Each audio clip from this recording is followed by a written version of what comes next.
Okay.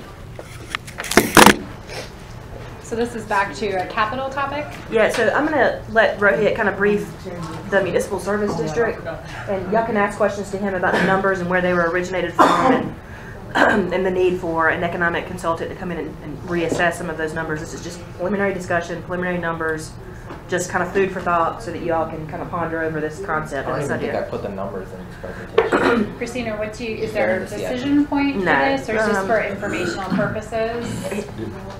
He's got it in the CIP for next year. However, I don't think it's something that we can potentially do within the given time frame that we have to work with. So it's going to be pushed out to the next fiscal year if council decides they want to continue to look over this. So I would like for them to say yes, look into it some more. We can spend some resources and education on Rohit and I to better understand the process and how it works and how we can benefit from it. So I would like to know at least if they're interested or not. Okay, so we're gonna come back together after filling our tummies with good food, which is great. Thank you guys Is so the much. reporter back on? Yeah. The next presentation that Rohit's going to give is for your information on the Village Center Overlay District. I think what we're looking for here is some feedback as to whether or not we should continue to pursue this, get more information, and consider it in future years. All right, so. Thanks. So I gave the basic idea of this presentation at the previous council meeting. So this is the more fleshed out the details and examples of the funding mechanisms that I briefly touched on at that last meeting. So here's the slide. I think this is the same slide, so you've already seen it.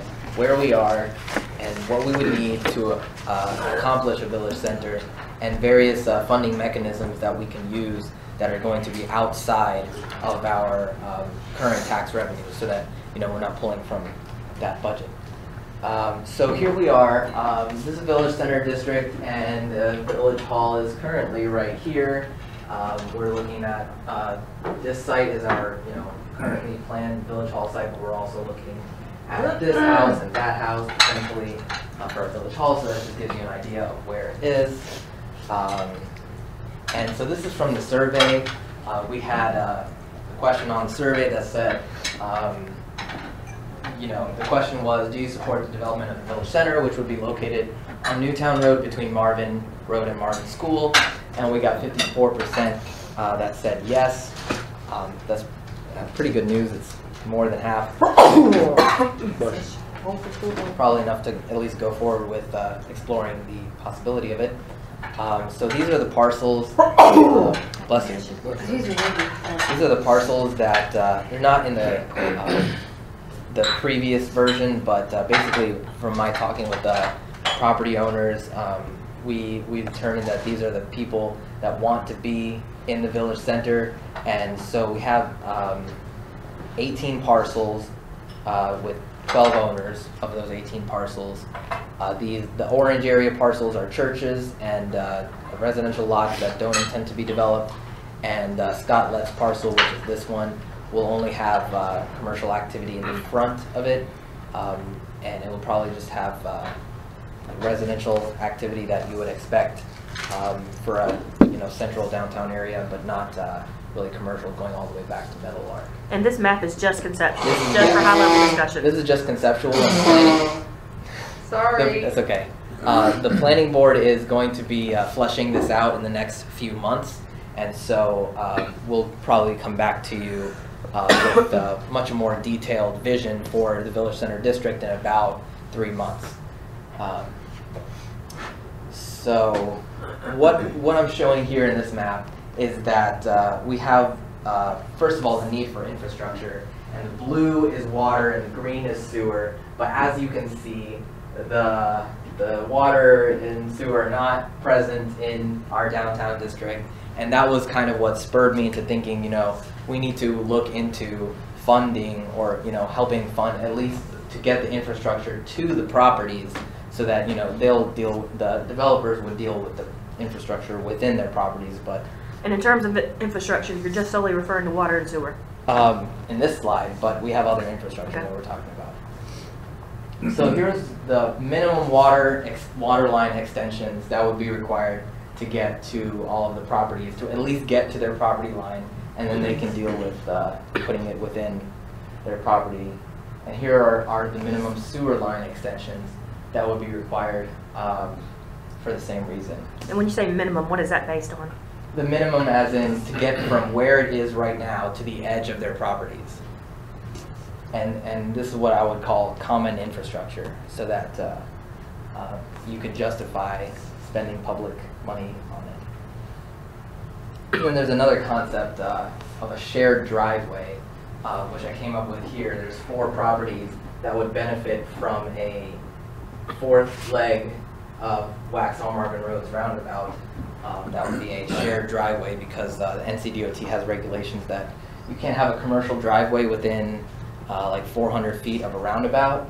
And so basically that would eliminate the opportunity for these 2 properties to have a driveway, which would be unfortunate. So I figured a shared driveway as a leg of the roundabout, which NCDOT was okay with, would be another common infrastructure. So you're saying right that roundabout where it has 3 spokes, they would add an additional one, but there's utilities right there too, right? There's a power line. It's kind of to the right of where a 4th leg would go, so there is room for that. There is. Right. Okay, so this is the whole list of, well, it's not fully inclusive, but it's basically a list of infrastructures that I've found that would be vital and auxiliary to developing a commercial area in the village center. We have under vital, we have water line extensions, sewer line extensions, sidewalks and street lighting, the shared driveway. I put shared driveways in case we discover any other needed signage, which would include wayfinding and identification. And the auxiliary items would include the village hall, budget shortfall, master plan, zoning codification, security and historical markers, all of which would be nice to fund but are not vital. It's not like make or break. And I will interject here and just say that the village hall budget shortfall was associated with those numbers that we've already discussed. So if that changes, then there's likely to be no shortfall. So that does change some of the conceptual you'll see here. All right, so now I'm going to talk about some of the funding mechanisms. This one is my favorite. It's called the Municipal Service District, where the state has authorized cities to establish a boundary around their downtown, and then they can the city can tax just those parcels for the purpose of funding that common infrastructure. And it basically makes those properties, they will eventually fund those infrastructures, but by a little bit over a long period of time, as opposed to, making them have to front the cost, and nobody is really willing to do that. So the other finance mechanism is called tax increment financing, and this is a way to establish a much larger boundary, but it's not a tax increase. It is a way to borrow from the projected increase in property value, which will result in an increase in the tax revenue as a result of being close to a downtown. So number 1, the MSD is an additional tax that those property owners would have to pay. Number 2 is solely just a funding mechanism. It has nothing to do with additional revenue. It's just so we can prove the additional tax that we have the funds to pay for the debt service. We would obtain a loan for that. So let me read this. The completion of a public or private project can at times result in an increase in the value of surrounding real estate, generates additional tax revenue, and an urban renewal district, which is drawn around a lot more than just the downtown area parcels. We borrow from the increased tax revenue that would be created by. Just so we're clear, it's not a rate increase, but as a property owner, you would essentially have an increase in the value of your home, so you are going to be paying additional taxes. Right. Does that make sense?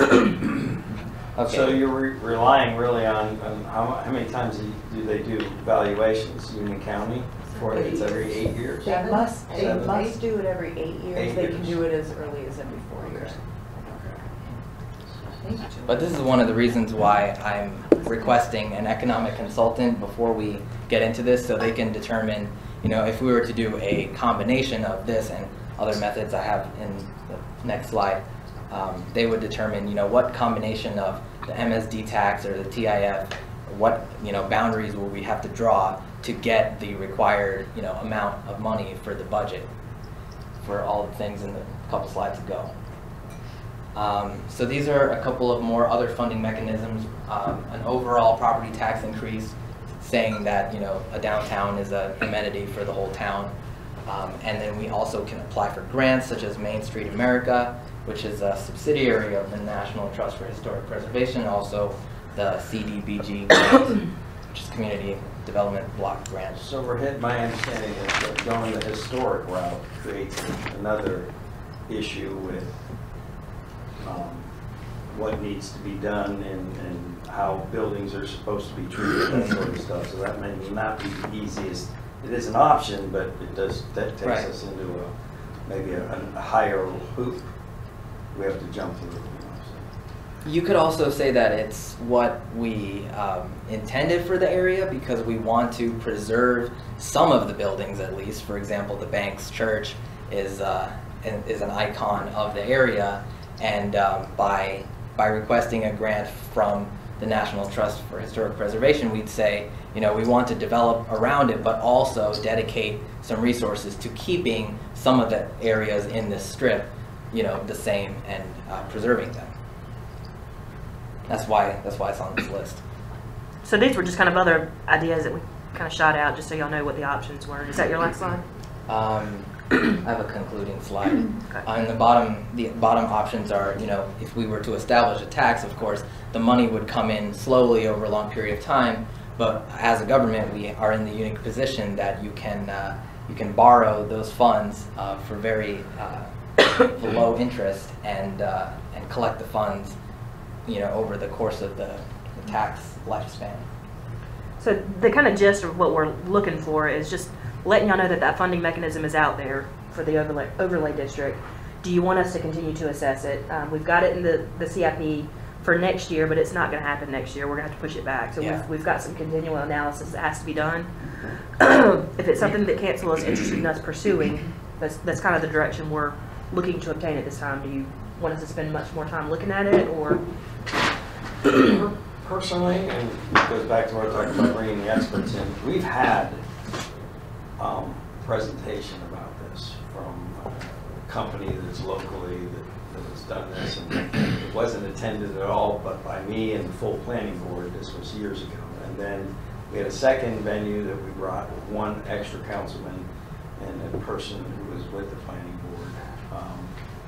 Again, brought all the homeowners in the second one, and then finally we had a presentation to us at a retreat. And again, it's by a local company, but and again it goes back to if the planning board has never done this in creating a town in a sense from scratch, then we need to bring where we can get and sit down.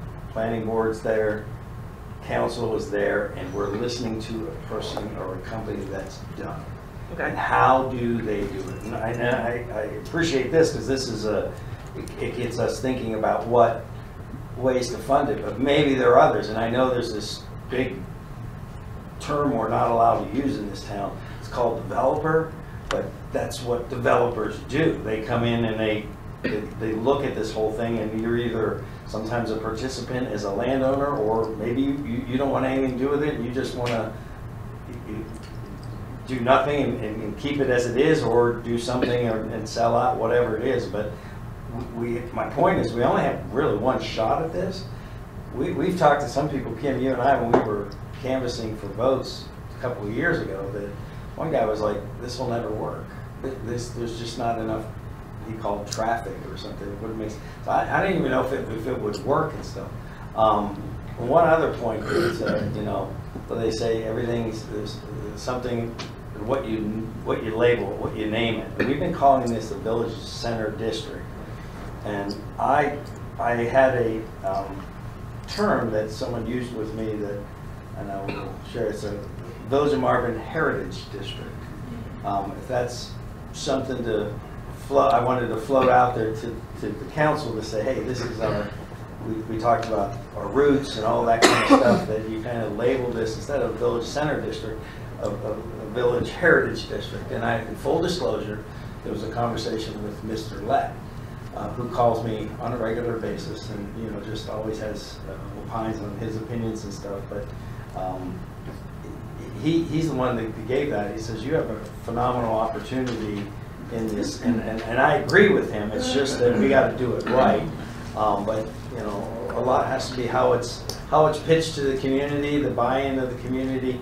But there's a lot of, as we do this and bring these experts in, I forget what they call the meetings that you get community people. Community involvement. Yeah, but there's a term. Public for involvement. No, it's not a town hall. There's a term. Charrette. That's it.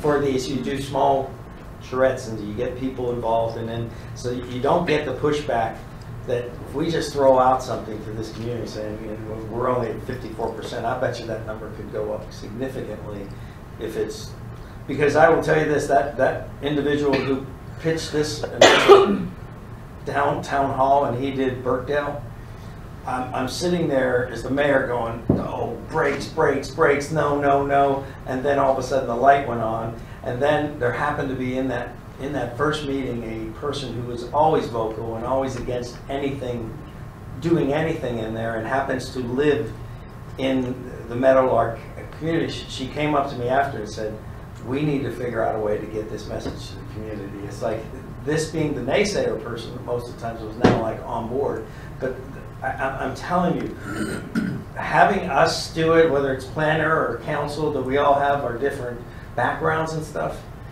Can I just ask a point of clarification, Rohit? Are you talking about planning and zoning changes for this district, or just a funding mechanism to provide infrastructure? This presentation is just about the funding Okay. mechanisms, but there would also be a zoning So district. that's a great point that you made, Mr. Mayor, about sort of how do you talk about the bigger vision and what's going to be a part of that and how you engage the community.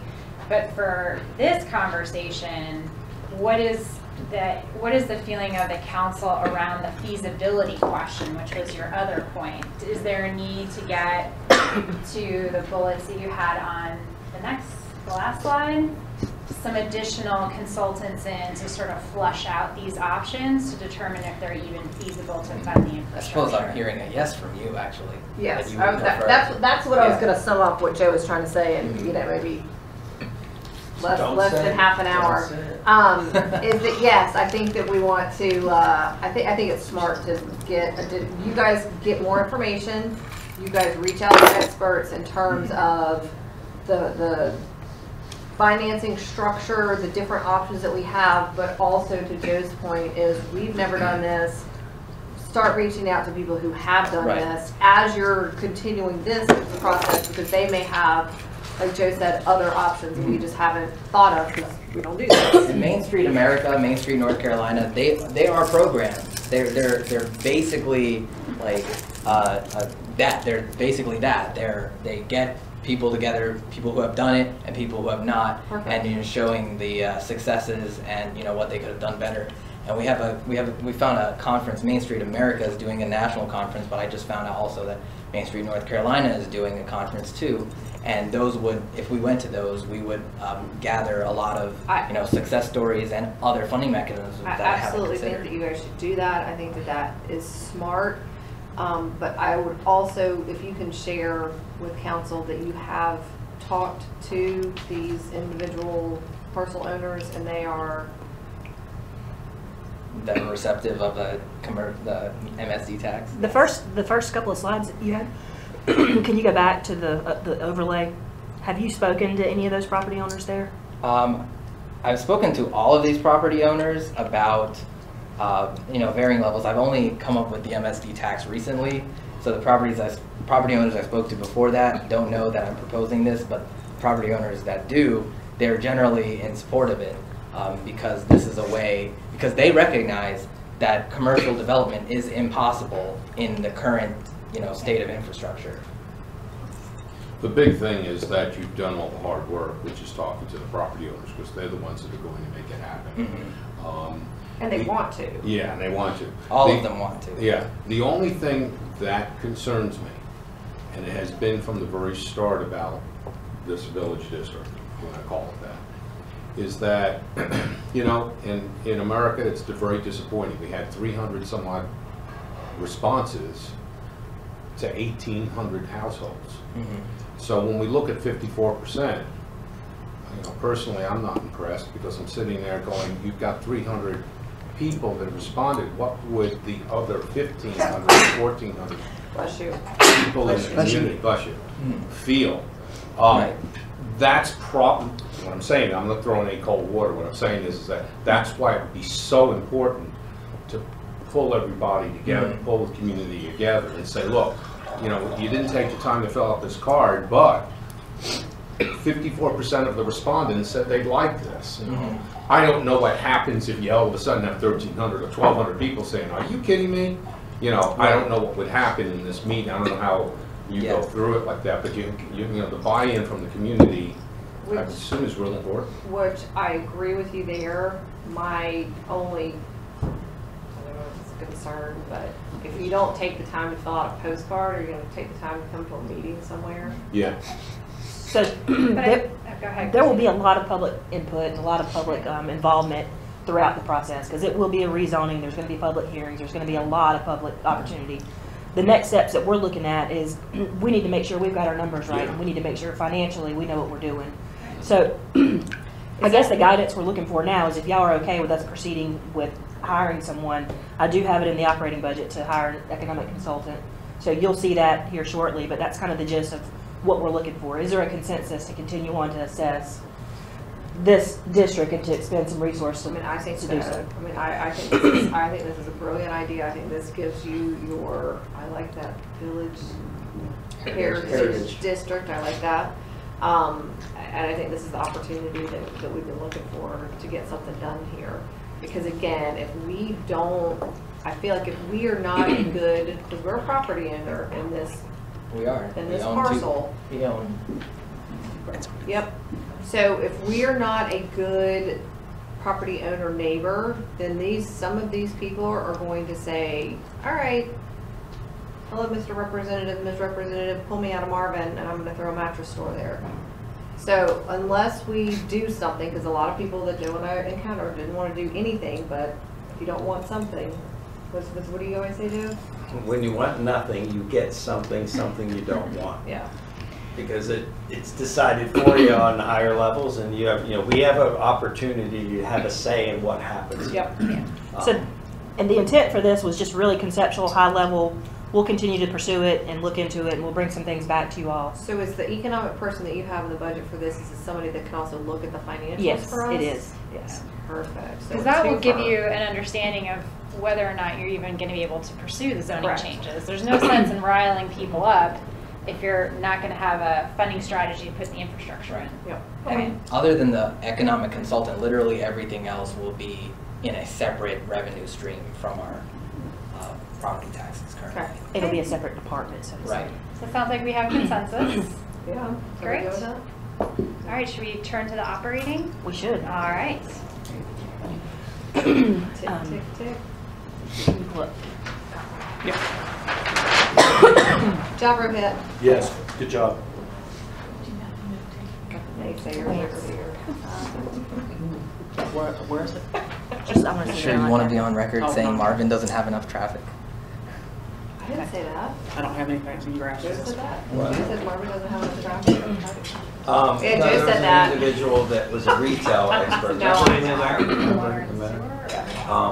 It's like we're doing a simple project. So there's a couple of things that I wanted to kind of, well, actually, I had operating budget first, but I want to go over your non-capital priorities, because I think it kind of filters into what we're going to see in the operating budget. So you did the same exercise with, that we had shown before, but this was the non-capital, kind of things that aren't going to be big expenses other than additional staff. So, as you see, the number one was a land use plan, which we're going to have that finished hopefully in this year. Hopefully that's not an issue. Number two was a change of council manager form of government. We're assessing that. There's going to be very little cost associated with that. Traffic circle, there's not really a whole lot we can do in terms of our hands are tied from DOT from that, so we will continue to monitor and push for that. Have we found out if we can get our money back from now? We're looking into it, and AMT is talking with the district engineer about, in the home office, about getting our money back, so. I mean, at least we can earn interest on it instead I know. of just sitting there. There has been discussions about continual newsletters, maybe more newsletters and communications, like an intern for communications, assessing the downtown corridor, which is exactly what he just assessed, and then other services, which could consist of solid waste collection and/or increased law enforcement or anything else that you guys feel like would be a good service for We us. got 3 5s. That third five is supposed to be a 6. I didn't notice that till just now. There were a couple of things that tied, which is the 2 5s actually, or 2 6s. Boards, looking at board stipends, which we have done at a staff level, voluntary annexation, and then changing office hours. So those are a couple of things that we wanted to assess and look at and get further direction from the board. If I can actually interject and pass out the operating budget, I think this will be a good opportunity to show you some of the things that we've got in there already. You Again, said these are non-capital projects? yes, as far as non-major expenditures that would be capitalized over a year. This would be increases that would be in perpetuity. So like law enforcement would be an additional Yep. 100,000. Does this take into consideration staffing? It does, yes. And that again is a non-capital because it is in perpetuity. Okay, but that's something that we can, Mhm. is that what we're gonna discuss? Yes. Okay. Yep. Yep. So, Yes, sure. Got it? so this document is really high-level conceptual. We've spent a lot of time looking at it. Our numbers are still being assessed. If you see any red areas in here, there are areas that we still have to go back and look at. So there, you'll probably find some issues with formulas and numbers, so just disregard that, those issues. This is not the actual budget that we're presenting. It's just for discussion purposes only, so I can show you what's in the budget. So on the very first sheet, you look at your revenues. We've kind of carried over the estimated actuals to the proposed. We don't get those numbers until early spring, so those numbers will be solidified a little bit more. We were very conservative in those numbers. I feel like we'll have more, but I didn't want to overestimate revenues. Down below is your total expenditures per department, and if you look to the very far right, it has a negative 48,000. Based on what I'm getting ready to tell you, that means we have roughly $48,000 to play with and put in different areas. So that's where I want some input from you all as to some of those non-capitals that we can start looking into. Because some of them are going to cost money, some of them aren't. So if you turn the page, and some of this is really hard to see. I think we did bring a magnifying glass for. We did. Anyone I got your glasses. I know we all got our Full glasses. disclosure. And Brandon, I can read. So on the next sheet, it's just the revenues again. You can look through some of those details if you want to, but it's all basically summed up in that first tab. And I would absolutely go over this before the first budget work session. Make notes, see where you have questions, what you don't understand, because we've got a limited amount of time for the budget stuff, and so if you've got questions, make notes. And we will actually give you a proposed budget that's more detailed and more precise. This next sheet is really hard to tell, and it's really, you can tell it's a working document. I'm going to go down the list. So we've got all of our administration costs in there from salaries, which consist of myself, the clerk, the tax collector, finance officer, finance assistant. And I've got a 3% increase in here. The pattern how previous councils have done is a 3% bonus one year, 3% salary increase the next year. So that 3% every other year is not in perpetuity. It's a one-time expenditure. The perpetuity increases would be every other year. It's not to say that the council can't decide to change that route, but that's what has been done in the past, and so that's what I've got in here.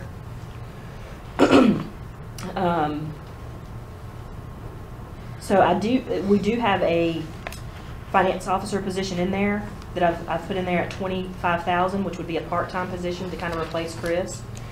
We have noticed that Julie and I have been able to encompass a lot of those duties, but there's a lot of level of expertise and skill that we just don't have in accounting in terms of year-end closeouts and maybe some of the oversight that we have in that segregation of duties we can get addressed with someone new.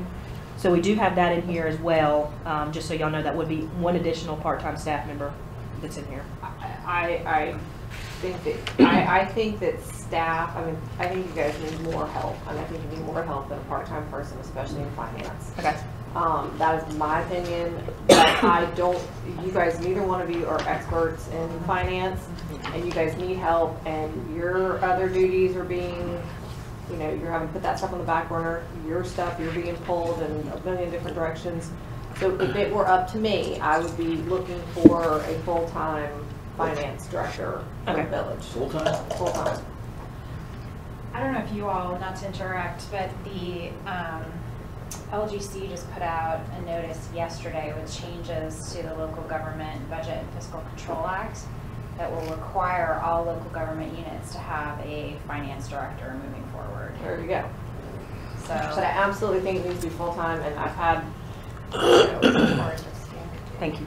Can you send that to me? yeah. So should have we a can, full-time person. remember, we have the 48,000 to play with. We can plug that in, plug in some numbers, and I'll change some stuff around if there's a consensus from the board that that's what y'all want to see. So are we Everybody. talking about staffing now, or is there another place to talk about later? Well, I was going to address them in each individual section. So if you This want would be the finance section, Okay. if you want to. anybody have any objections to that? No? Okay. So can we direct Christina or Barbie to go ahead and put something out and start immediately? Because I know you guys need help and would be super helpful to get them in during budget season. I don't know if we can accomplish that or not, but We can definitely put it out. We don't currently have the funds in this year's budget unless we do a fund balance appropriation or if we move some money I around. think if we find the right person, we can move some money around. Okay. So, And you guys need help. I mean, we're short-staffed, like, to begin with. There's a zillion things that need to be getting done, and they're not getting done because nobody has enough time in the day to do it. is there a consensus that that's okay for this fiscal year? We'll figure out the financial. I'm all for it. Yeah. I'm quite honestly, I'm amazed at what all of y'all get done already, and the things that you do. And I don't know why this wasn't done a long time ago. Because there's a lot involved in doing this and running this. And so yes, short answer is yes. And there is a lot of projects on here that we really want to get done, and we're going to start, again, we're going to start pushing to get some stuff done. So you guys need help, period. Okay, we'll assess that and we'll go ahead and put some information out and I'll figure out the numbers for this year's fiscal year. Let's see. So I've got the 3% increase there, and then I've got the mayoral stipends and mayor pro tem canceled stipends. We actually increased these just a slight bit, because last year we have never, since I've been here, never increased canceled stipends when we do employee stipends. A lot of local governments will have a consumer price index that they go up on all their salaries, generally speaking, and it's usually anywhere from 1 to 3 to 5%, and that usually encompasses council, board members, and elected officials. We actually did a study on what, do we have that on the slide or no? We don't actually, I didn't think of that one. We actually looked at a couple of different places and did an analysis on what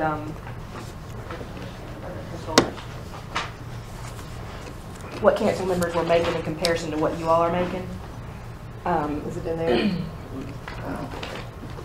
And y'all were below the averages. So I actually printed it out and I'll pass it around. We bumped those up just slightly. So we're giving ourselves raises, is that what I'm hearing? Yeah, but it's based on, our analysis of comparing you all. It looks like the mayor pro tem currently is at 5,400. Whereas the average that we looked at was at 5,800. The mayor is currently at 6,000. Comparing municipalities, we're at 8,000. Council members currently are at 48. Did I say 1,000? 48, 6,000 and 8,000. Okay, not 46,000 people. Everybody calm down, it's listening. And then council members are currently at 4,800, and then the average is 5,629. So we did increase that slightly based on this. Does everybody have one of these? Stop passing around. I didn't want We to see it. also included one additional council member in that number, so if, that goes through, then that's already accounted for. That's good. We did increase the planning board stipends just slightly because they're going to have a lot of meetings that's coming up with the land use plan and extra things, so we figured we need to look at our policy to make sure that they can be compensated for that, but we wanted to account for that if that's the case. And planning board and Parks Rec and Greenway, they get paid when they attend meetings. Correct, And yes. we are working on that for our Council. board as well. Correct. Meaning if you don't show up, you don't get paid. Correct. Correct, okay.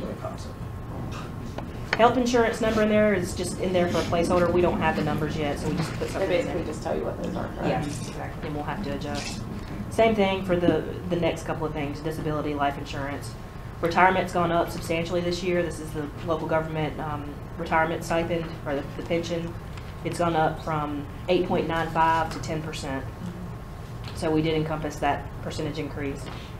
And I don't know if you guys know or not, but you have access to, nothing gets matched, but if you want to put your stipend away tax-free, or not tax-free, but,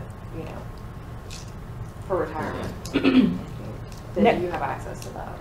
Next couple of things are just required. FICA, payroll tax, workers' comp, all that stuff is required, operating expenses. Carried over the same number in professional service that we had for legal retainer and legal hourly. We have been averaging about what we budgeted, so we did a good job on those estimates in the initial year. Carried that over. As you recall, we're in the middle of a website redesign. We will not have that expenditure next year. However, there is a slight propensity that some of it may not be done in this fiscal year, so we carried over a small amount just in the event that it's not done. However, I will note that if the $20,000 that we budgeted is not spent, it does go back into fund balance. So it's kind of a wash.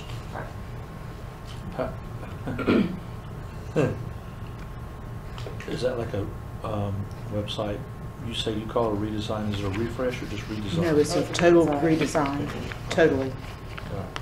So we're basically getting rid of our current website and replacing it with a new one. Make it more Do you user have a friendly. company that's doing that currently? We do. Yep, that vendor's been selected, the contracts have been reviewed by the attorney, and we are actually in progress right now. It is a slow process, but they're working on it.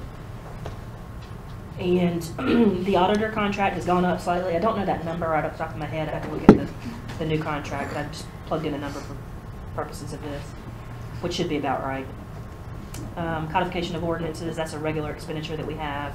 Tax bill printing, another regular bill. Professional services, other, this could encompass anything that comes up throughout the day that we want to get done for a small amount. Transcription services, not something that we have generally used this year, but just put something in there just in case we need it for whatever reason. I think we've done a really good job getting back on track with minutes and everything, so hopefully that number can stay low or non-existent. Personnel policy rewrite, that's something we're currently doing in this fiscal year, will not be a recurring expense for next year, so that's why that's not budgeted. All the association fees and dues are listed there. These are requirements per either job duties or as a part of our involvement with COG, League of Municipalities, School of Government, those things. We will not have elections this year, so we didn't budget for that. We kind of kept everything the same with training, travel. I did increase our gifts slightly. We've had a lot of deaths here lately that we're sending flowers and stuff to, and I just wanted to make sure we had ample coverage for that in the event it's needed. Property and liability insurance, we're still waiting on those rates. Advertising, I've bumped up just a little bit to associate any increases that we might have with public zoning notices, or not zoning, but any public notices that we might have associated with some of our projects. You'll see the administrator's discretion fees at $10,000. It's just kind of a place that I put things where when things pop up, like the other day we had a Stantec agreement that was required for some survey work done for the Tullamore. We pulled it from there. So it's just things that pop up that we don't know are going to happen that we pull from. If you'll notice that it was amended at 10, well, the approval was 10.6 and we amended it at 5. So every time I spend it, we do a budget amendment so you know exactly where it goes from, and it's reflective in that line item appropriately. So it's transparent basically. Bank fees continue over, copier lease. We went up a little bit on meals. Mileage is the same. A lot of these other things are the same. Postage machine rental, software. We actually, instead of doing individual line items, we just kind of clumped everything into one to make it easier on us. that's all the stuff that we need, and there's detail on the comment section if you have any questions on what individually those things are. We also included a little increase in office supplies, just in case stuff pops up. The website and internet, I'm sorry, the telephone and cell phones and internet are in there at $13,000. And then we also have the website hosting and email. Again, this will change over once we change over our new website. So we did include some of this year's rate, just in the event we don't get finished with our website redesign. And we can assume some of next year's rate too, to kind of encompass all of those. Any questions thus far? No. Christina, I might have missed it, but what is it that is in red? What does it mean? It means that I need to go back and look at those numbers some more. Okay. It's, there's more detail that we have to do from a staff, but that should be good, solid estimates. And again, back on health insurance, way back up, I know, let me keep going there and stuff. That's red because that's gonna go up, obviously, Yes. right? Yeah. Okay. Just a reminder for the new council members, you have access to our health care or the staff's health care, but you would pay full price. There's no, for staff, we give a certain, we participate for staff, but for you guys, from an access standpoint, if you're individually employed and not working for a company or wherever you're at, it's an option for council. It's kind of another reason to bring more people in that you know, but it doesn't cost the village anything. So we do have, for occupancy, we do still have the rent for Village Hall in there because, you know, that's an unknown. In the event that changes, that number would come out. Then we have the, you know, the maintenance services that are associated with that. We did increase those slightly just in the event they went up on their rates. We also have the replacement of 2 computers in there. And then we're in need of a few office chairs, so I've put some money in there for that as well. Any questions on admin? General government? Okay. So the next page is public safety. This is where the law enforcement comes from. It's a wash for us. It's a contract that we have with Union County. They basically tell us what our rates are, and we give them a quarterly payment based on, you know, the contract. So we're estimating about $130,000 with the increase for this year. We won't have the actual letter that has the increase until April-ish, but we've already bumped it up to what we think it's going to be, and that number could change slightly, but I feel like that's a good estimate. So they charge us $130,000. Correct. Yes. Yes. So, and I don't know if you guys know this, but the officers certainly aren't getting that much. Their payment for full time. And I know I had this a long discussion with a council member from another town of, you know, we do this and we really have no say in that contract. I mean, we don't have any negotiation. They basically tell us how it's going to be. So we need to look at that. I don't know what your meeting, we'll get to that later at another time, but what you guys are meeting went into. But that's something that I really want to focus and look at, because that's something that I think if we can't get the price down, we should be able to get some sort of say in when services are going to be held on our terms, not on their terms. If that makes any sense. And if you'll note, 102 of that is the actual contract. 25 of that is our off-duty traffic control, and that is consistent with what we've been doing in the past with the school schedule. Only during school, like this, when the school is on, no summer, Right. no summer control. What hours do they do? They do 4:30 to 7:30 usually. So, And it's from November to March with the time change. And that's when we rent the light tower also, which also falls under yeah, but this. it's August to June. Or because Well, you say when school's Yeah, in. So we're doing it when school's in because That's where we have discovered it's the higher traffic volume, generally speaking. I mean, it backs up in the summer just as much as it backs up during school. And if you're going to do it because the school buses turn in those corners, then you need to start from 2 to 5 and then let everybody else deal with the traffic. Otherwise, it needs to be year-round. Do y'all want to look at changing it? Or do you? Because, I mean, I sit there in the summertime and I look out at the back of my house and there's traffic goes all the way down Firethorn. It's worse during school though. There's no question. I disagree. Do you want any changes to that? Do y'all want me to look at year round and plug in those numbers, or? I would say, because It's traffic voluntary too. It's That's the other voluntary. problem. Again, it's With the traffic, it's the traffic safety and- control, yeah, that's at the corner with the light tower. That's completely voluntary. Jay can't make them come out. They sign up for it, Now, and there's a 3-hour. now is Jay who's coming out to our next work session? No, No. but I have addressed that, I have addressed that already. Okay, well, I'm gonna say it so that whoever's listening can say it is. Union County Sheriff's Office, when they have, send people out, they have requested that there are 2 deputies there at one time because of safety reasons. I have been by there multiple times where there's been one person standing out there, and the other person has been sitting there rear end in their car. That is, I mean, I'm gonna stop next time and tell them to get out of their car. Because if we're paying them, it's absolutely ridiculous. And if they're the ones that are requesting that, that really chaps, you know, it really upsets me. Because if we're sitting there paying for them, then they need to be working. Otherwise, there can be one person out there. So that is a, to piggyback off that is a policy decision that they made last year, that they required us to have 2 officers, and so therefore we budgeted for more. We don't go out and monitor them, so if anybody sees that going on, please give us a call and let us know so we can get that addressed.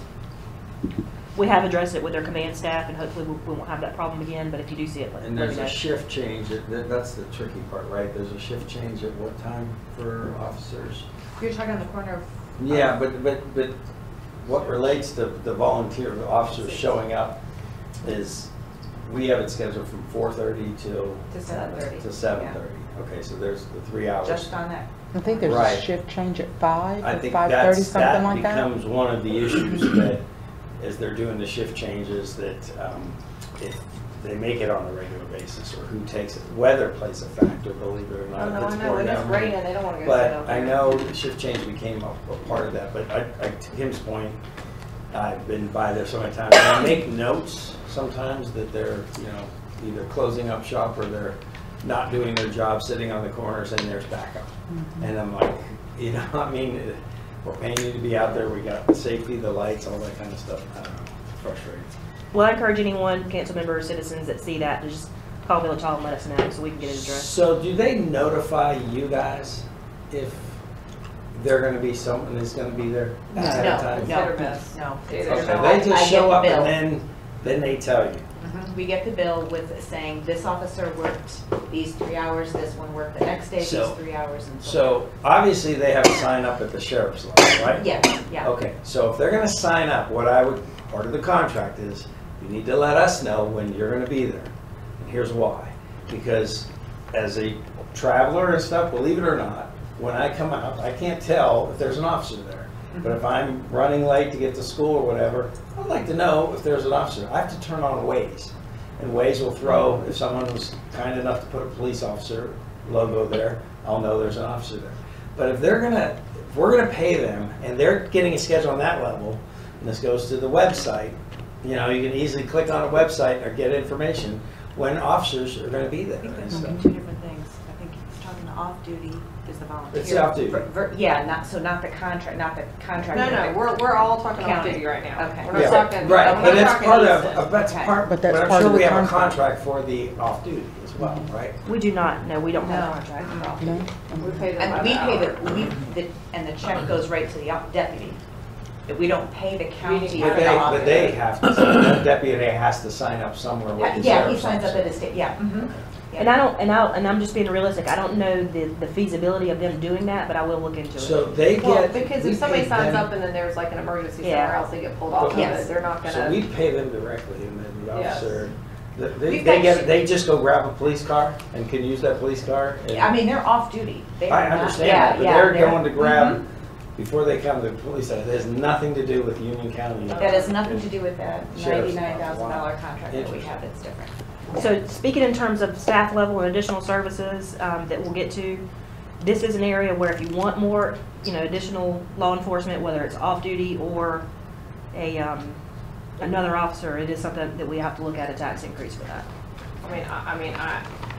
But I've said this for forever, I think we need somebody there year round. Directing traffic at the corner. You're talking, I'm not Are talking you about talking the same thing? contract, I'm Okay. talking about off, she said we're off duty. okay. So if we're also talking about adding another officer, I'm a proponent of having some say in the contract before I'd even consider another officer being put on full-time, because full-time's only 40 hours. Yeah, do we want to talk about this now, Christina? Hey, no side conversations. Hey, ground rules. It'd be an additional $9,000 to look at, and that's rough numbers, $9,000 to look at. Can we talk about the officers now? Yeah, we can. Like, since we're talking about Yeah. this? Okay, well, Bob go. I'm volunteering Bob for something, because he's not here. So we went to dinner, Bob and Christina and I went to the Union County Sheriff's Office. They had a dinner in Indian Trail at their lovely town hall, and them hosting that was much appreciated. But, so we learned a bunch of stuff, and what I was saying, I think most of us are in favor that we need additional officers. So if we had 2, now I'm not talking about the off-duty number, so I'm looking at the 102 like contract numbers. So if we added an additional person, so it's 204, right? Well, what I kept saying to Christina, and what you and I have talked about before, Joe, and we kind of talked about it with Weddington, was we split. So right now Weddington has 3, we have 1. If we increase our number to 2 and we split the number,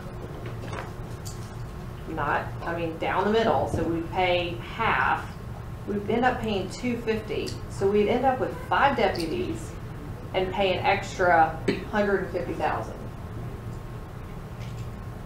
You would just basically create a district of Yep. Marvin and Weddington combined. Yep. And they would service those areas. And there would be 5 deputies, and so you would essentially have somebody on duty all the time. And that's what the sheriff's office said. In order to essentially get somebody that would be on duty 24 hours a day, 7 days a week, you would need 5 deputies. Correct? Is that not? That's fine, but they have so much control over their schedule. Well, their own schedules. not when you do something like this. Well, you say that, but the fact is, But that's when you they tell us negotiate the when- contract. but there has not been any control in the Well, contract. in the past. Easton's been a lot better with his schedule than Ed ever was. We actually have had a really good communication with the command staff and our current deputy in terms of looking at our call volumes, looking at those peak calls and trying to match them up with those schedules. So we're currently doing that. Stephen and I, Deputy Easton and I are currently going over those call volumes kind of quarterly and making sure his schedule matches up with some of those peak volumes. And it would be a contract negotiation. It's like, listen, and they want us to have another officer desperately. They are pushing for us to have another deputy. What I can do is have a conversation with the manager in Weddington, feel her out on it and see where it goes. And then we could start some conversation with the sheriff's department. And somebody from the sheriff's department is coming in February, correct? Correct. For a work session. So you never chatted with anyone from no, I've told you this like 8 times. No, nobody ever came up and For talked the to us. record. No.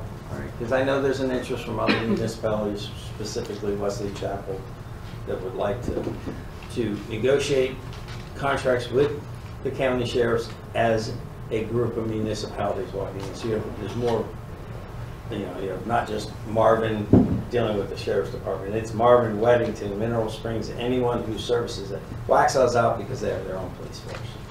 So it's just, there's power in numbers, and in the end, it could be to the point where we're creating our own.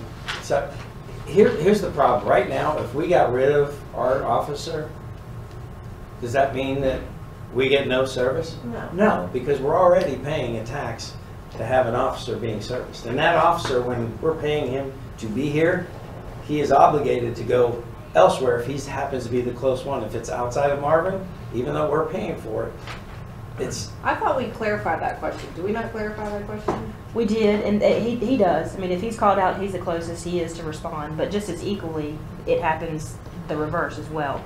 And I cannot remember his name because Kasai is Easton's command staff who will be coming to the meeting in February, the work session. Y'all can ask him the questions in terms of Kasai. You're right. So we can ask those questions further and y'all get more detail from that. Okay. I will just note that I'll continue to have those assessments with Weddington and did you say Wesley Chapel as well? Your Wesley Chapel is the one who approached me, the council member from Wesley Chapel that approached me on he wasn't sure what the meeting was about, what Okay. it was gonna be, if it was dinner, if it was gonna be basically what the appeal was, why they were having it, more information or whatever, but he still, and we've been to meetings, I think Weddington, where there were some concerns about how the contracts were negotiated. Okay, going forward. we'll come back to that. Just note that, you know, if we were to increase by 1.5 or 5 or however we ended up doing it, it would be associated with some level of tax increase. If you turn the page, you're going to see a transportation detail. I didn't fill this in. If you note on the very first page in column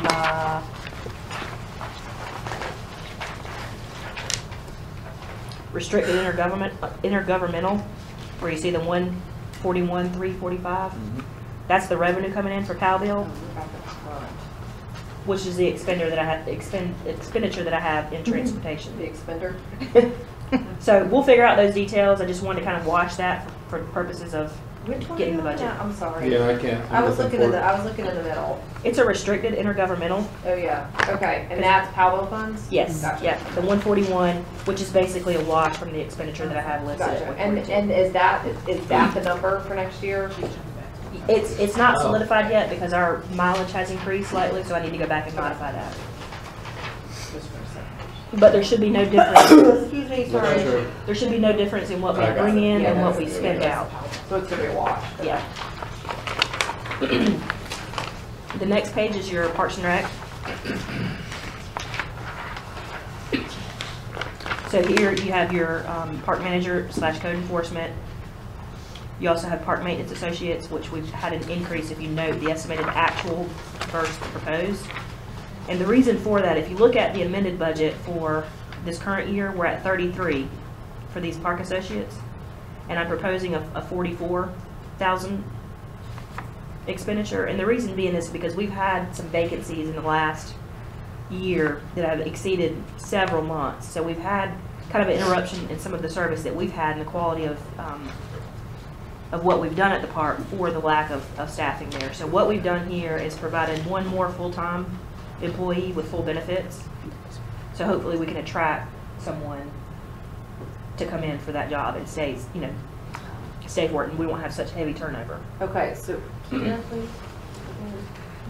Okay, so right now Derek's park manager and he's code enforcement. And he's working with Parks Rec and Greenway, and he's doing events and stuff, which I know he said he was very overwhelmed last year and he does not want to do the events anymore. So I'm talking about you, Derek. I've demanded a lot more of Derek over the last year in terms of administration of things. He's been primarily used for, and for lack of better terms, a maintenance superintendent level position. And I'm relying on him more for some of the oversight on his projects, which involve him to stay in the office a lot more than what he had been in the past. So can you advance the slide on the park? What I did was I went and looked. No, right there. If you notice, 5 years ago, we look at our population. It's at the very bottom.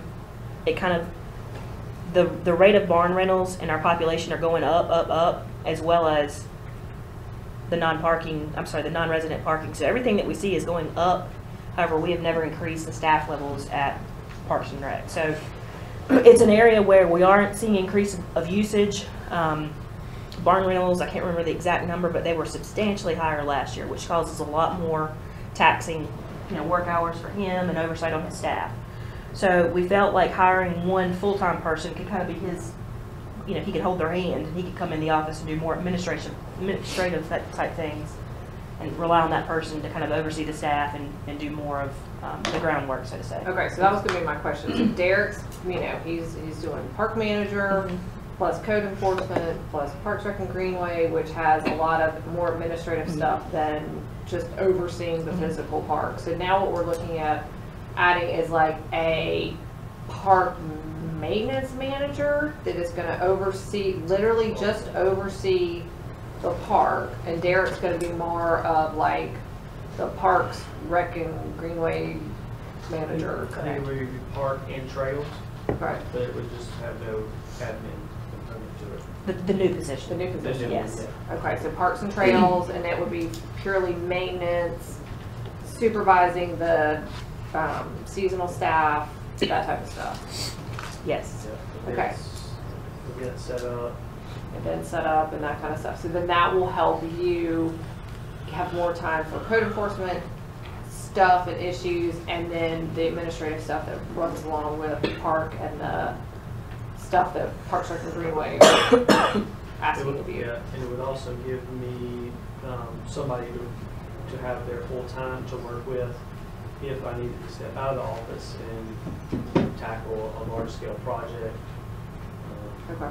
Full, hey, let's go to the trail and work for 5 hours today. Okay. Load up my truck and take some equipment over there. But more so, like she said, that I can just leave it at the park and let them be there. Okay. So that would be in your mind, that's your ideal situation to fix kind of the well-oiled machine of the park. We bounced it back and forth a bunch of times. We just thought that creating the full-time position would potentially attract a more qualified candidate that would be more likely to stay around longer than, say, another part-time position at 15 hours a week. Okay. And so we do have that position in here, and it's $27,000 a year at 30 hours a week. And then we kept 2 part-time employees. I know you don't see that detail, but it's a very small amount of time. We did keep some seasonal in there as well. And then you'll see an increase in the health insurance, and that's associated with that new employee. We also increased the retirement because that's also associated with that new employee as well. All of these are formula driven, so anything that's in those columns will increase those numbers. In the events, we just kind of put one blanket, 7,500, to encompass all the different events that we have here, and you'll see the itemized estimates that are to the right. Everything else is pretty much the same. You get down to operating expenses, training, travel, all that's remained the same. Can I back up? Mhm. To the community outreach, we're talking about our sticky notes over here. We've got events and things like that that we think are going to be good for, the community and all that stuff. Should we increase that number and actually, instead of having the additional event, has got nothing there, like if we do like a 5K or we do a Marvin Day or whatever, I feel like we may want to increase that number. We can definitely increase it. I'm adding the numbers right now on what we have budgeted and anticipate on expending for this year, and I think we actually have increased it already, but we'll look at that. We can increase it. Okay. We both had. I want to make a general observation here. I believe, going back to my statement before, I think you do a lot with a little. And when I'm sitting here and I'm looking at these numbers, and I look at all the other numbers, and I look at the growth, and I look at closing in the donut hole, and I look at all this stuff, I just get this sense that we're just working on a skeleton budget to do a lot, and staff to do a lot. And you wonder why some of this stuff maybe hasn't been pushed forward. And some of it can be various reasons, whether it's council, whether it's what. But the one thing that cannot be an issue or a impediment to the success is for someone in the community to come back to us and go, why isn't this getting done? And we go, we're short-staffed. Then that's poor planning on our behalf. And when we start talking about, when you start looking at budgets and you start talking about tax increases, I don't want a tax increase. No one ever wants a tax increase.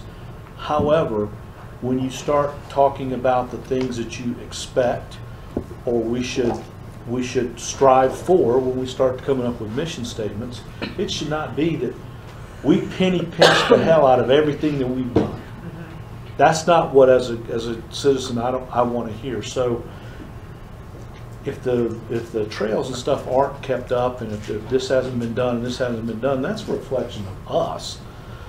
And so we should not be doing, just like the whole you know, when we're looking at the finance person, my question is, why wasn't that done, you know, years ago or sooner?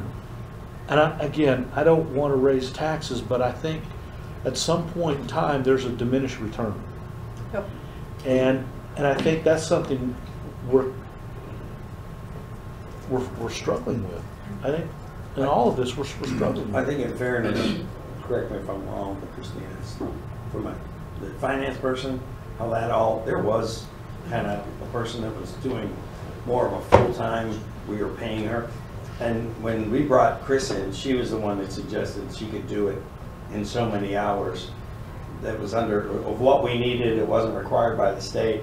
So we were going with, well, are you sure you can do that? And she was fine, was able to do that. Since she's left or is kind of not here anymore, you guys have kind of picked up the torch, if you will. Whether we've compensated that or not, to your point, it's like, but you know, we hired you to do your job, you to do your job, and it's like there are positions that, you know, we do need to, you know, make sure that. And I would expect, or I would hope that maybe the consultant that comes in and kind of looked at the financials and where we're at, because there's one thing of saying, you know what, I'll cover that. Well, thank you, and we're very appreciative for you doing that and you know, stepping up for that. But when we start looking at doing all of this stuff as a big picture thing, those items cannot be addressed sufficiently to close the donut hole, because we're looking for the services and the support and all those things to close it. And if we can't close it, then we're kind of stuck in neutral, but we got great ideas. And I think for a minimal amount, so finding that balance of tax increase with increased citizens that we're closing the donut hole in, I would look for them to kind of provide guidance on that, so that we're not doing too much of a tax increase, but there's enough of tax increase that says, okay, we've found a really good balance here. So, and I'll speak to a couple of things. I mean, Chris is our former finance officer. She was great. She had a level of skill that is just kind of irreplaceable. So we have tried to pick up the things as we have continued on, and we've done a good job. Can I say we're doing a great job? No, you're doing a great job. I don't know. No, you guys are, but you're not finance director. Right. We're not an accountant. And you guys are, this is Right. not like what you're supposed to be doing on a daily basis. So we're trying to take that off of you guys, so you can focus on what your expertise is. In the messaging as we go forward, if we're going to increase the taxes, what are you going to get for the tax increase? Here's what we're doing. Yep. The extra officer, the finance people, so people can get to their real jobs to make things happen that you're expecting. Because the counter argument to that is, you haven't done this, and I said, well, we haven't had the budget for it. Well, because we've never asked for the budget for it. We've squeezed the lemon to death. So over the course of the last several years, we haven't, picked up a new service, roads, which has a lot of administration that goes along with it. That's We right, have- you're road people too. So we haven't increased staff with that. They're jacks of all trades now. We have also changed jobs as people have left, and we've picked up people. We've kind of I've taken on this, Barbie's taken on that, so we've kind of merged a lot of different areas. Derek, who has no background in code enforcement, does code enforcement, which works very heavily with Rohit. So there's a lot of overlap on things. We do have the $6,000 in our current budget for a personnel policy rewrite. And my intention was, after looking at this data, which I'm getting ready to show you, is to ask that money to be spent on a job classification, so we can have a consultant come in, look at where we're short, kind of look at changing up job descriptions so we can figure out who to use for what jobs more efficiently than we are now. So as this chart says, we looked at Union County municipalities that have similar services. You'll see some outliers, and there's reasons for that, but you'll see the level of part-time and full-time employees in comparison to little tiny chart that's on the third line. We have 3 full-time employees and 6 part-time. The only thing that really compares to us is Weddington and Wesley Chapel. Weddington does not have parks, and then Wesley Chapel does not have streets. They don't have streets either. Wesley Chapel does not have streets, or They only do administration and planning. And Wesley Chapel's at 1.5 cents. Weddington is at 5 cents. Wesley Chapel's at 1.5. They provide next to no services, so say they can operate on that lower, They're basically, on that lower tax they're rate. enough to run in ordinances and stuff. Also, the part-time person from Wesley Chapel just resigned. They haven't replaced him yet, so it's literally just Robin and Cheryl right there. And they say that they're really suffering from a lack of. So to that point, you're always in the assumption that everything stays the same. And we, as a council, we have a fiduciary responsibility. We also have kind of the accountability as well, that we have to assume things will change, things do come up. We have to assume now with the roads, with the things that we're wanting to get done, we can't, you just can't do that. So I guess my takeaway for me personally would be that we find that consultant that says, okay, let's find the mix. So staff count, what would be an optimal staff count to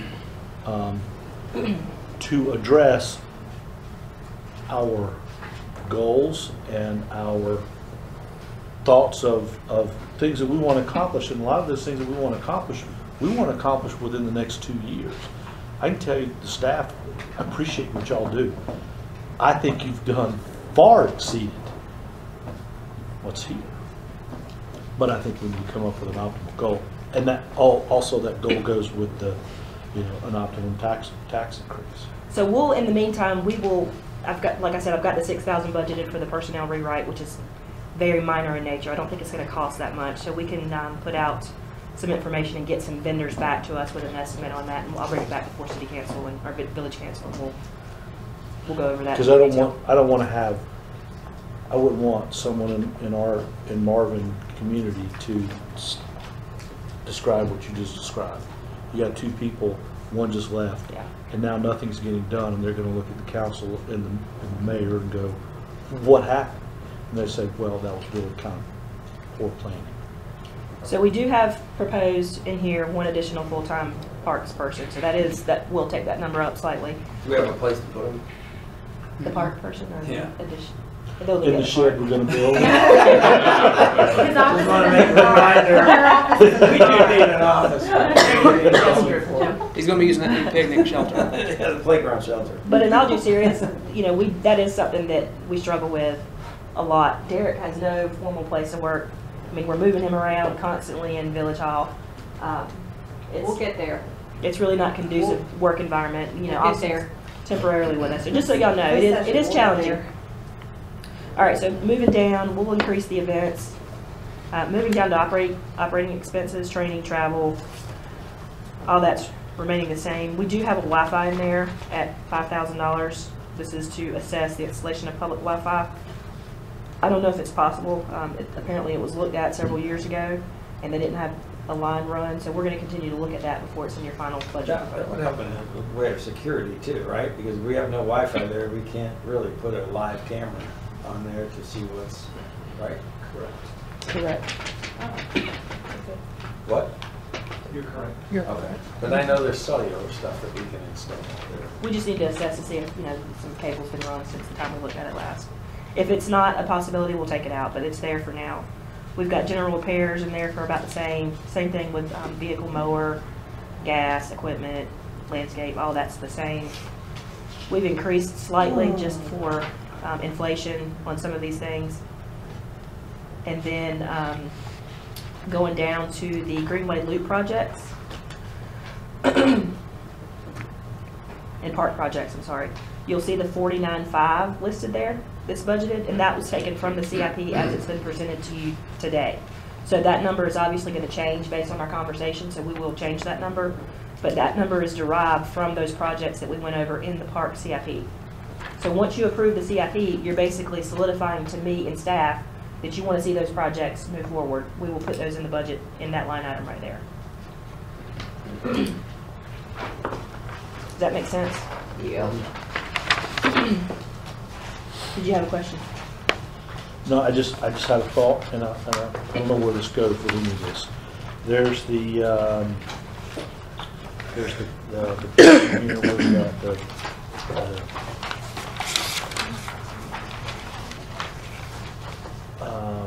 assessing change in government form, manager to council. I know that you said there's minimal cost in that. And when we were talking about, head count, but that's kind of addressed in there, in that. Bring the slide back to their non-capital priorities. Or yeah, because we've already, she's already budgeted another council position. Right, I got it. Yeah. Okay. But what's your question? No, I'm just saying that kind of, as soon as you said one of your last statements, and I went back to this, that's where we also capture kind of the optimum Yes. headcount issue. Yeah. So, Because council. there's still a redirect, and when you make that change, there's, I assume, some redirect in terms of roles and positions. And the manager council form of government, there's not going to be a whole lot of costs associated with it other than legal research. I got that. But he's saying like duty wise, no, like It's it would be it's all- administrator, would then be Okay. like town manager, Okay. and then it would basically all trickle down from there, correct? We currently operate as a council manager form of government because you all have the authority to hire and fire. I don't. But you have dubbed that right to me to give you recommendations per the personnel policy. So you've kind of passed that buck to me, although it's not stated. Good. So it's All right. the same thing, basically. Got it. The only cost that's associated with that is going to be legal, which is going to be There's very some legal minimal. fees. Got it. And advertising. In terms of, again, just making sure some of these non-capital priorities were assessed in the operating budget. Again, I can't do much with the traffic circle. Newsletter and communications intern, that's where, if we do this, when we do this job analysis, we can kind of put that tab on someone else to fulfill some of those duties. So hopefully we can kind of spread some things out. And assessing the downtown corridor, obviously we're going to work on that. So we're going to get to that in just a second. But the main takeaway that I want you to understand with the parks budget is that park project in there for $50,000, $49,500, is derived directly from that CIP. So once we go back and amend that to reflect some of the changes that we've discussed today, that number may change. Actually, I think the number was 30, so it's going to go down. If I did my math correctly, I think it was 30. This is non-Village Hall though. This is only the park project. So, any questions? No. Again, y'all had asked about the loop maintenance. We only put $2,000 in, which you see there.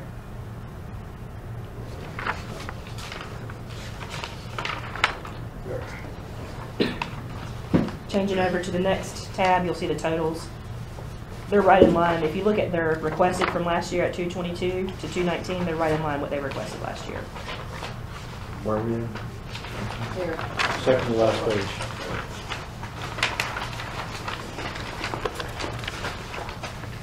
So the next tab is planning and zoning. There's a lot of the same in here. Salaries are the same. There's no additional employees here other than an intern. I just put zoning assistant. I put a little comment over there that's for an intern. Rohit's been working with an individual that's very versed in planning that's at State. At State. He's coming in and he just wants a travel stipend. And we're going to kind of give some projects to him to get some things done. So that's what that is for. Sweet. Cool. He lives around here, so he's fine. Very minimal. And he's getting credit hours for Sweet, see? programs, so. What I'm talking about. So then you have the health insurance, which is in there at 10. Again, that could potentially change. All the rest of the things remain the same with slight increases based on those changes that were needed. We kept the engineer costs the same as we had budgeted for this year because we're in track to actually spend a little less than what we had budgeted, but I didn't want to skip on that. Where's Austin in here? This is Austin planning is- and zoning, so he'd be under. Yeah, Austin is not currently in here. He's not. No. This is for next year, so we have funded him for this current year that we're in. You do not see him reflective in here. Now, if it's something where we created a position and we advertised and he was the top qualified candidate, then he would obviously be in here with some of these new positions, but Okay, we so would have that to go is through the something process. that we were going through whenever you're having your person come in to reassess the stuff, we'll figure out who we need where. Yep. And I don't want to be short-sighted with Yeah. staffing here. Yeah, he's not in here because we don't have a current position for him now. But that's something that we will assess once we get this information back. Keep it in mind, that number at the beginning that I told y'all, 48,000 that you had to play with, you know, that's where we would create a position if we needed to, but again, we would still go through the process of advertising and interviewing and hiring the most qualified candidate. Which hopefully we would be, but you never know. Engineer stayed the same, like I said. Engineer other, that was that $2,000 that I told you we had moved from administration discretion to pay for that Stantec. So you see that it's in there, and you see what it was expended for. What is this jump from the consultant? We're going to get there. Holy So, okay. so in this consultant fee, he has the economic consultant for the Village Center, which was estimated at $15,000. We could be wrong on these numbers, but we're estimating high because we don't want to shoot ourselves short. He's also got, and I don't have the detail here, but he's also got a traffic study that was approved by council, I think last fall for $2,500. 5,000. 5,000. Oh yeah, that was the critical intersection Mhm. county. Mhm. Okay. We also, Rohit, can you speak to the other? Because I can't remember off the top of my head. Let's see. So the economic consultants in there, 35,000, right? That was 15 or 20,000. It's 5,000 for the other thing. And did you take out the codification from I took out 10, already? yeah, 10 of them. Right. The remaining 15,000 is 3 projects that identified $5,000 each for trail alignment studies. So the construction plan for those 3, which would be 5,000 each, and that's so 15,000 total. That adds up to 35, right? Yeah. So we can take the trail studies for 15,000 from the capital reserve for that project. However, at some point, we do need to start putting in some general fund dollars into it, so I didn't feel like it was necessary to do so. I'm fine leaving it where it is. I just didn't know what it was. 5,000 for land use survey. That's based on the 2050 comprehensive plan that's part of this 60D regulation that just changed and will take into effect January 1st of 2021. Yeah. Is that what number 1 is? Yeah. That's different. That's different, yeah. It's going to incorporate that though, the comp plan. We're going to try to get some of that done in this year, but we don't know for sure. Then the reorganization of the ordinance rewrite, that's not in here because it's not a recurring expense. We're hoping to get that done in this year's budget. Again, if it's not done in this year's budget, it will revert back to fund balance and it will be a wash essentially if we need it for next year. Training, travel, books, all that's remained the same. Everything else remained the same in that budget. The primary increase is associated with that consultant. That's the gist of it. Again, we'll change this reflective of that conversation that we had about CIP, but I just wanted to kind of give you a brief synopsis of what we've been working on and kind of where we're at dollar-wise. It's a really good start. Yeah, it is. It was really good. Christina, do you need us to go back to this No. list and confirm or we're good? No, we've actually addressed all of those in this budget, with the exception of what I've already mentioned. I mean, we'll have some voluntary annexation costs that are associated with additional staff hours, but that's something that hopefully we can absorb, and we've addressed the board stipends. Changing the office hours, we'll just make that a part of our priority in which we assess after the job classification. Do you have what you need? But that's not your guys' job, office hours. That's us. Oh, okay, I'm sorry. That's ours, which Yeah, you're that's the working council. on for Okay. us. Okay. Yeah, Sorry. and, Don't and worry that's a about that. discussion for That next is a week. nothing. Yeah, because that's not staff. Yeah, we're that's good. us. We're good? Okay. So I don't have anything else to talk about in terms of operating or CIP. We kind of know what we're supposed to do and go back and get some things done. Does anybody have any questions, comments, concerns? It's a good job. Okay, thank you. All right. Any other, Christina, are you done with your whole? I'm done, yeah. She is, and are you feeling okay? The temperature in here is going like this. We turned it down a little bit. So, just to go back to our parking lot for a second, Councilmember, while you were out, we went over your orange sticky notes, and there was a question that we put in the parking lot about your sticky note here under maintaining our small town community atmosphere. You said monitor growth and provide reduced traffic. Could you just share with folks a little bit what was on your minds? Well, I think that, you know, I think that's an identifier that when we talk about a small town, we want a small town. And if you look at, I mean, as an example, if you look at downtown Matthews, it's cute, it's quaint, and it's a boulevard down, you know, there's nothing, it becomes encroaching on the citizens. So there's just a lot of traffic. So when you talk about a small town, you want it to be quiet, you want it to be, you want it to be calm, I guess that's the way. So the only thing I can think of is the thing that makes us busy is, and takes away from the community, is traffic. When Kim is looking out her back window and she's looking at the traffic on Marvin, what she's not thinking is, what a nice small community I live in. It's like, oh my gosh, we got to stop people from moving into this town, or put up toll booths, you know, or something, you know. And that's what I meant by that. Okay, that's helpful. And I think we talked about land use strategies. We've heard about the overlay district. So is everyone feeling comfortable that we've addressed the parking lot topics? Yep. Cool. Okay. There is one more thing that I forgot to mention Yeah. in terms of the operating budget. Can I interject? Yeah, go for it. You are like a mess. I feel so bad. So Cancel had listed at some point, I can't remember where it was at, the assessment of solid waste collection as a part of additional services that we would potentially render. This is a very slow process to get it started. I'm going to pass out a statute that basically says municipalities cannot displace solid waste vendors, and if you do so, you're required to pay them 6 months in advance gross revenues.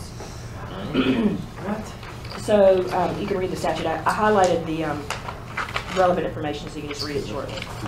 Should we replace individual companies that are doing business now? We have to pay them 6 months? Yeah. 6 months of their current revenue in that impacted area. Yeah. Now, I noticed, just a question on that, a couple of neighbors down the street had issues with the prior waste. And so they made the same one day, they said, oh, we changed over. So they on their own went over to the new waste company. When I drove up into, you know, the village hall parking lot, I noticed the trash cans was the same company they chose, which is, what is it? Active. Okay. So what you're saying is that it can't be a blanket thing, but people can still change over Yes. individually. Yes. Okay. We currently do not offer solid waste collection as a village service. That's up to individual property owners to go hire whoever they want to. It is a service that a lot of municipalities offer, but most of the time they do it on a contractual basis. Right. So they will, you know, put an RFP out for bids based on the number per household, you know, what it is. There is likely to be a net savings per capita in terms of per individuals based on the demand and having more isolated area of more residents. Because right now you've got 4 or 5 vendors serving, you know, 4 geographic miles. I don't know the numbers off the top of my head, but whereas you get one vendor to service 2,500 homes, you're going to have a lower impact cost per resident based on that. However, we have to do some analysis to determine if it makes sense for our residents to, for us to go ahead and fork out that payment, whatever it is, to know that, you know, in the long term we'll have more control over that service, and we'll be able to offer more quality service based on that vendor, whoever is selected. I will say that is an additional service that I've been involved in the past, and it is a nightmare. So it is going to take a lot more staff hours to kind of manage and oversee that, because you will get complaints all the time. So we will be, you know, we'll have to take into consideration the operational costs that will increase with that. One thing that we don't currently do, as you see that I passed around, is we do not offer, or we do not require a franchise fee for any solid waste vendors currently. It is something that we are allowed to do per statute that you see. I don't think many municipalities do it. I put an email out on the listserv to all the city managers in the state, and nobody responded. I don't know if y'all have any information on franchise fees for solid waste vendors, but that is an additional revenue that we could start charging if we create an ordinance to make it illegal to operate in our village limits without a franchise. So some analysis work will have to be done to determine if y'all want to look at that. It's not going to be a huge increase in revenue. So how would that affect a mom and pop shop that wants to open up a store at Marvin Gardens? Which route? Franchise. So we would Not a franchise. we would basically create a franchise that says, hey guys, it's illegal for you to pick up solid waste if you don't have a franchise fee with the village. Oh, It's only solid waste. Okay. So we would have to structure how we're going to do that franchise fee. Is it based on the number of households they service? Is it based on, you know, And just where a does flat the cost rate? go, to the end user or to the Us. company? The cost would go to the company, and it's amongst them to They figure just out if they're absorb gonna. that cost, it's Yeah. another cost of doing business with Yes. themselves. My point is, it's not gonna, Oh, if it's we definitely gonna get passed on to the consumer. Well- For sure. right, so but it's not in a tax, it's kind of like Union County, at the county commissioners, they want us to do stuff so it looks like we're the bad guys when it's really under their realm of, you know, what they do with the schools. It's not, it shouldn't be under us, but if we approach these garbage collectors and say, okay, look, you're gonna have to start paying this fee, yes, it will, but it's not gonna come directly from Marvin, it's gonna come from them. From their company, yeah. And it's amongst them how they figure out how they're gonna get it. The only thing that really, it's a very, very, not only very difficult subject to take that on, but it's gonna be a hard one to get past because everyone seems to be very particular about their garbage and their waste service company. However, as we take over roads, and you have 3 companies coming at 3 different days tearing up our roads, I mean, we may want to control that and phase it in based on how many times, and say, look, if you're going to do this, then you should be operating on these days, because I just see the wear and tear of, you know, just allowing this to be. But even if it's, they all come on Mondays, there's still 3 free trucks on Yeah, Mondays. no, I get that, so I get that, it's just, you have to, There's only one way to fix that, and that's if we are. under one umbrella, yeah. So Christina, do you want that kind of guidance to look into the franchise tax? Yeah, we can look into it further. I mean, I've tried an initial assessment, so I'm probably gonna need the attorney to help on some stuff because I just can't get any feedback from anyone. So we can look at it. We have to define what's reasonable in sense of the franchise fee, and we can base that on the damage to the roads that we kind of extrapolate in some way, shape, or form. I'd rather find out how much 6 months gross would be if we kick everybody out. But the Okay. 6 months gross would only be with the vendors that are out. Correct, that we kick out. So it would that be you 2. kicked out.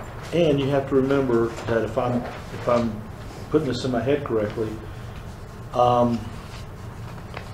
there's a fixed number that's associated with trash collection. Let's just say the number is 100,000. Okay. It's $100,000 a month, and that doesn't change if you've got 12 vendors or you've got 2 vendors. Right. That number doesn't change. So we're just basically saying, okay, let's just say we have 3, 2 of them are going out. We're paying the 6 months on that.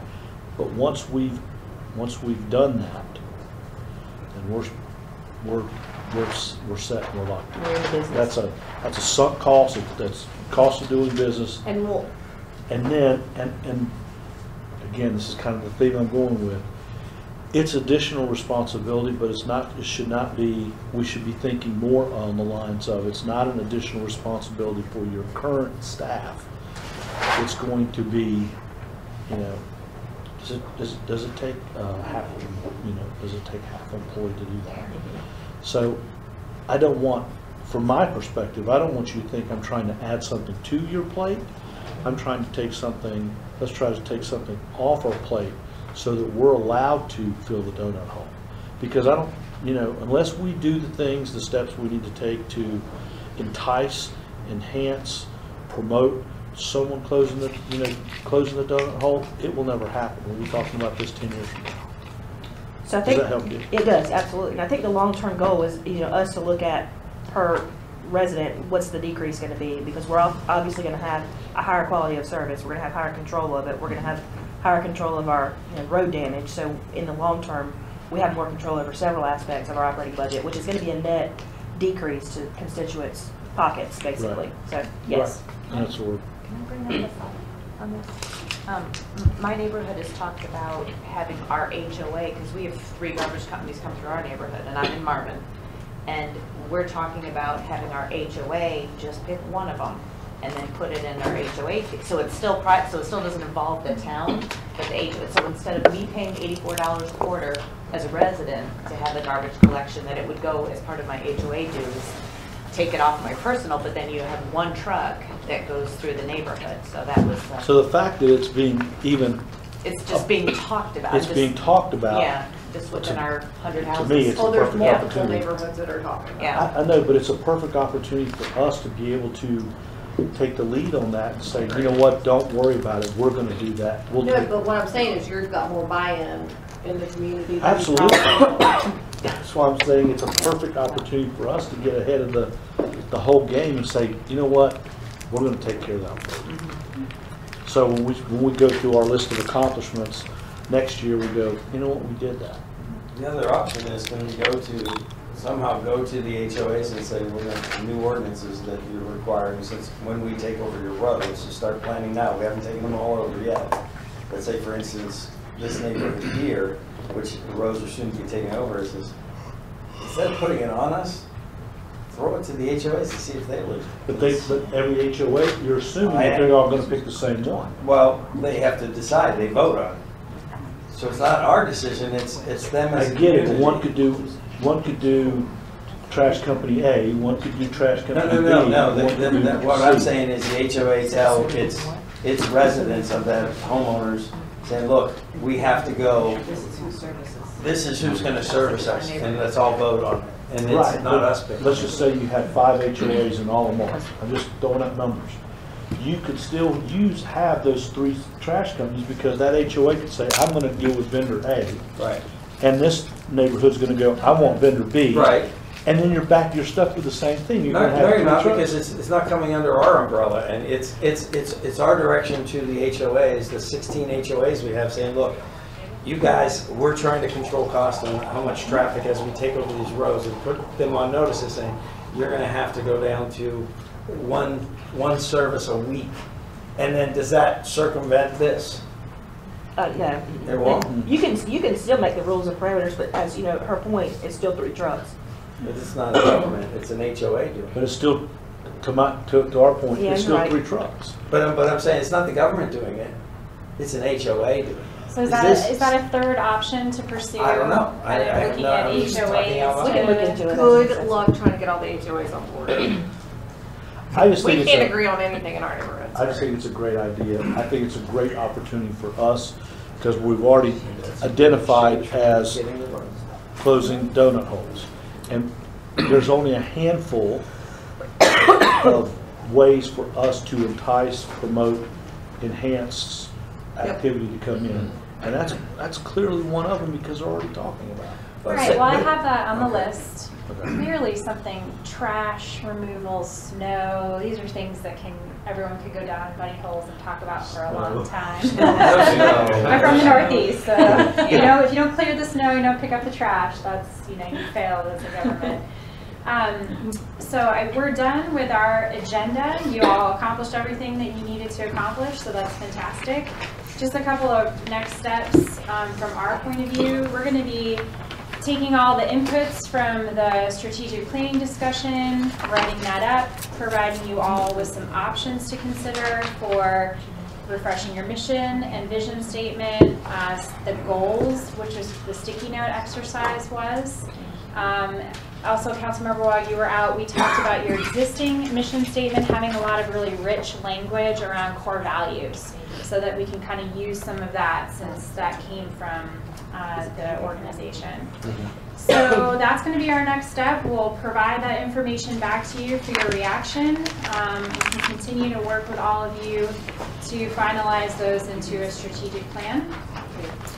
So if there's not anything else from our side, we know you guys have some closed session business. If you want to take a little stretch break while we take all of our stuff out, or you can just press on and we won't listen. Did we succeed on that? Did we behave? You did. You guys did great. I don't know, that one Yeah. that said, Step aside the Mutual there was respect. one mutual respect that That one? came up. Yeah, And you that, did when that well. was being smeared or It's, something. you know, it's like Friday this. afternoon. Yesterday was kind of a I'm wacky just day, so. Respect comments and ideas. Well, I think that's the one that comes to mind. I'm just relieved that I was able to use the restroom and not come back and realize I was going to be the third stop out there. You don't know that that yet. Yeah, I know. You just about. We had the little crossing. You just about did. We just need to know what size vest you need. What size is So yours? do we want to take a quick recess and turn everything off? I would, if it's okay with council, to suspend the rules and add something to this agenda. One little thing is just council comments. Go around, see what you like, what you didn't. This is your first one. That's in wrap up, so that's already good. We're It good. is wrap up? Wrap up. That's wrap ups. You can have All wrap right. up as your You're wrapping up. comments. You don't Okay, have so I to thought we suspend the did rules. wrap up. Nope. No, not yet. We're not wrapping up yet. Okay. Yeah. Getting ready. We're wrapping up our You're portion. You guys Yeah. can wrap up your stuff. We're Thank you wrapping very up much. We Thank enjoyed you. helping Thank you you. guys. Thank you. Please let us know if we can be of further assistance with any And services. who's the new, who's the rep for COG now? Who signed up for that? You? No. Jamie is Jamie. the delegate. You're the delegate. Okay. Yes. So we'll see you next week. You're the alternate. Yeah, yeah. I'm the alternate. Yeah. Okay. We'll look forward to seeing you next week. You got it. All right, thank you all. Appreciate it. Thank you. Okay. Okay, so you want to wrap up? Oh, well, that's what I was Let me asking. get my stuff out of here. All right. So Here go comes into comments. closed session. I'll just go around the room and I'll, for this matter, allow staff to, any comments or observations, and we can start. Hey, Bob, sir. Bob, you're up first. I'm up first, okay. I thoroughly, as one of the things that came on to my first Mad Libs, that I must have messed up when I filled it out, but I think I succeeded.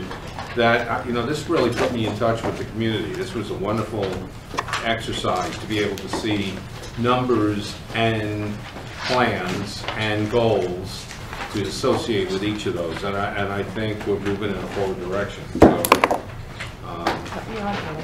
I'm just real happy to participate in all of this and to get everybody else's input.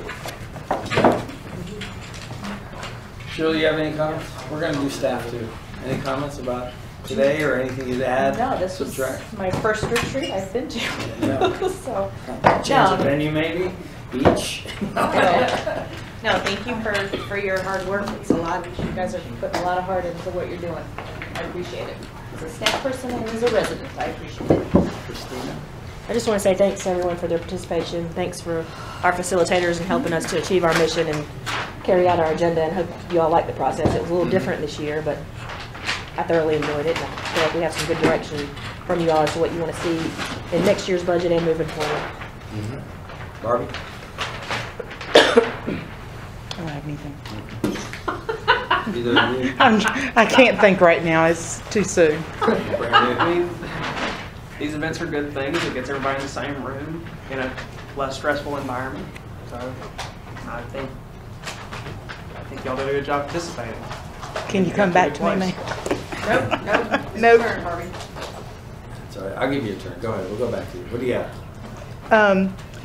I thought that our retreat was good. It's always nice to go to a different location to be able to talk about goals and strategies and see how effectively we all can work together as a team. And I appreciate council taking the time to be participants and our coaches for staff, and I've enjoyed the day, so thank you. Go ahead. All right. Well, most importantly, I really want to thank you guys. The structure, content, everything was amazing. Also, I guess last year's retreat was my first day working here, and so much has changed in just 1 year. And one of the biggest things is I'm just so happy to see you council and mayor, just working so well together. Last council was kind of stressful, but this one I have a lot of hope for. So thank you guys, coming here and working on things so smoothly. Thank you. First, I want to thank you for you and Savannah coming in and helping with this. You made it fun. You made it very structured. You held us accountable and doing all that. So thank you very much for that. And then my takeaway really on this is, more so than ever, a special thanks and appreciation to staff for because I'm telling you, you guys probably look at it every day and go, that's part of my job, but you go above and beyond, and it's clear and evident when you start running the numbers and budgets and you start looking at all the stuff you do. So special appreciation and thanks to you. And this is a great start. I know for me as a new council member coming in, and I look forward to the next 3 years of seeing where we go from here. So, Ditto to everything that everybody said. Thank you. Everything's been great. Everybody's done a good job and all that stuff. And it really is exciting to kind of see, you know, I think we've got a great plan and a great vision, and staff's doing an amazing job, and I think we can get them more help so that they're not that they can focus on getting some stuff done and get some tasks done, since we haven't recently. So I'm definitely looking forward to that, and yeah, I thought it was good today. So thanks for everybody's hard work. Thank you all, staff. I think Mike, as far as takeaways go, I know what a Mad Lib is now, and I'm good at ad-libbing, but not necessarily mad-libbing, so if that's what it's called. Anyway, but thank you, staff. I know you guys, one of the things that I'm excited for, not only that this council can work together in civility and, you know, without the issues we've had in the past and stuff, I'm looking forward to what we can do to make your jobs more effective, and I think some of the things we're going to be putting in place add to that. So, and I think that's important, and part of that is changing the form of government. You guys need to be, these are your careers.